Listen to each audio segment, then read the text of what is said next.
নমস্কার বন্ধুরা, চলে এলাম আরও একটি নতুন ভিডিও নিয়ে আমার চ্যানেল প্রগতিতে। আজকে আমি জেন্ডার সম্পর্কে আমার এই ভিডিওতে আলোচনা করব।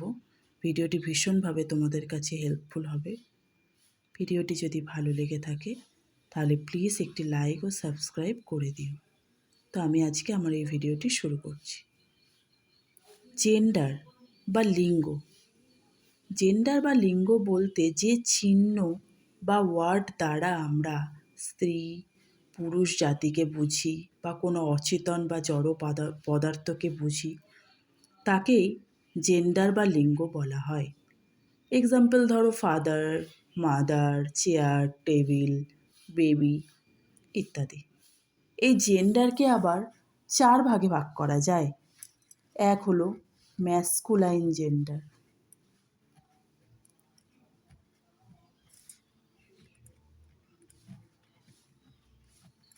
দুয়ে ফেমিনাইন জেন্ডার,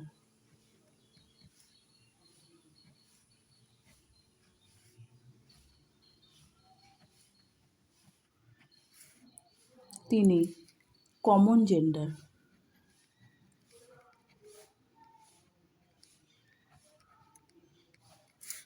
চারে নিউটার জেন্ডার।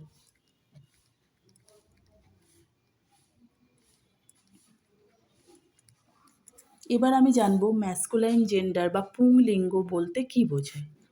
যে লিঙ্গ দ্বারা আমরা পুরুষ জাতিকে বোঝাই তাকেই বলা হয় ম্যাসকুলাইন জেন্ডার। যেমন ধরো ফাদার।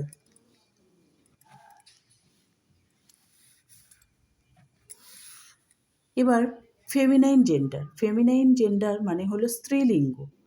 যে জেন্ডার দ্বারা আমরা স্ত্রী জাতিকে বোঝাই সেটি হলো ফেমিনাইন জেন্ডার, যেমন মাদার। এবার কমন জেন্ডার।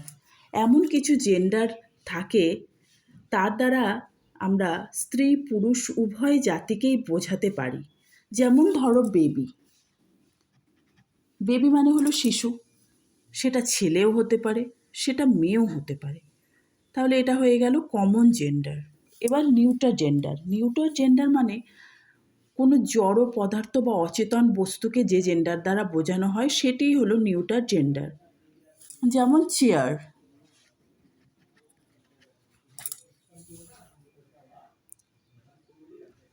সেরকম হতে পারে টেবিল, বুক, এরকম আরও অনেক এক্সাম্পল আছে। এবার আমি আলোচনা করব চেঞ্জ দ্য জেন্ডার সম্পর্কে।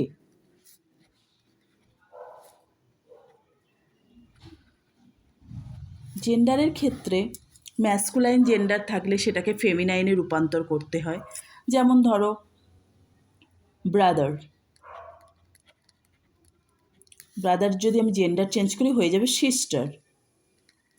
ব্রাদার মানে ভাই, মানে পুংলিঙ্গ, আর সিস্টার মানে বোন, স্ত্রীলিঙ্গ। সেরকম ফাদার, মাদার,